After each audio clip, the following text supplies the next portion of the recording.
Centimetre की cube है कि संलग्न फलकों को मिलाकर एक ठोस बनाया जाता है घनाभ।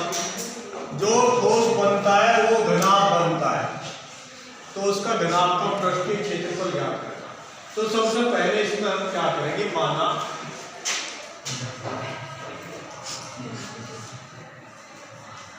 घन की भुजा 1 सेंटीमीटर, ये हम मान लें। प्रत्येक घन की क्या है भुजा 1 सेंटीमीटर, इसलिए घन का आयतन। अब पीछे आपको बताया था घन का आयतन भुजा का घन का आयतन भुजा का घन, तो ये हो गया एक ही क्यूब, एक ही क्योंकि हमने भुजा मानी है ए, और प्रश्नानुसार घन का आयतन कितना दिया है,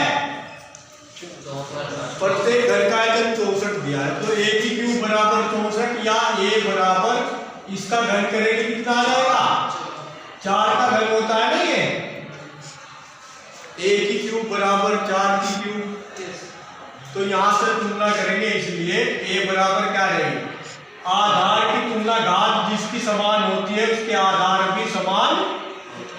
तो आधार क्या हो गया, ए बराबर 4, तो ए का मान इतने सेंटीमीटर आ गया।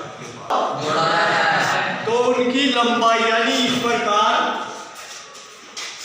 जब दो समान घनों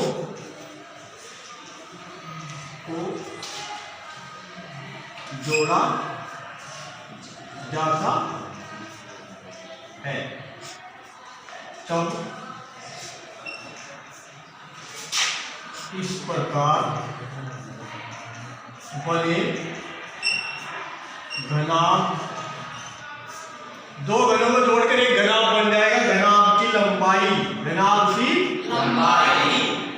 2a सेंटीमीटर, यानी ए और ए कितनी हो गई, 2a सेंटीमीटर होगी।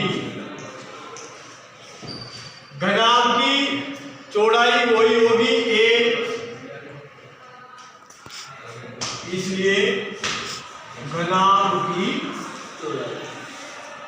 लंबाई तो हो गई, यानी एल का मान तो हो गया आपका 2a। 2a का मतलब 2 इंटू a का मान 4 है, यानी 8 सेंटीमीटर। और घनाभ की चौड़ाई यानी b का मान कितना हो जाएगा आपका, चौड़ाई वही रहेगी a ही, क्या रहेगी a, यानी 4 सेंटीमीटर। और जो घनाभ की ऊंचाई मतलब h, ऊंचाई h का मान कितना रहेगा, वही रहेगा a, यानी 4 सेंटीमीटर। अर्थात कहने का मतलब यह जो घनाभ बनेगा होगी दुगनी हो जाएगी, यानी चौड़ाई और ऊंचाई वही रहेगी, सेम जो घन की रहती है। इस प्रकार से आपके L, B और H के मान हो गए, क्योंकि हम जानते हैं घनाभ का पृष्ठ क्या निकालना है, पृष्ठीय क्षेत्र। ये होता है 2 इंटू क्या होता है इसका फार्मूला, लंबाई गुना चौड़ाई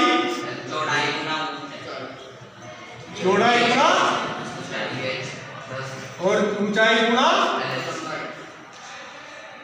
इस प्रकार से 2 पहले लगा देते हैं। यही तो इसमें वैल्यू 2 इंटू एल का मान कितना है 8, बी का मान 4, बी का मान 4, एच का मान 4 प्लस एच का मान 4, एल का मान 8। तो यहाँ पर आप बोलेंगे 2 इंटू 8 तो 32 और 4 चौक 16 और ये 4 8 32 और इसको जोड़ेंगे 32 और 32 64, 64 और 16 कितना हो गया 2 इंटू 80 करेंगे तो क्या हो जाएगा 160 वर्ग सेंटीमीटर।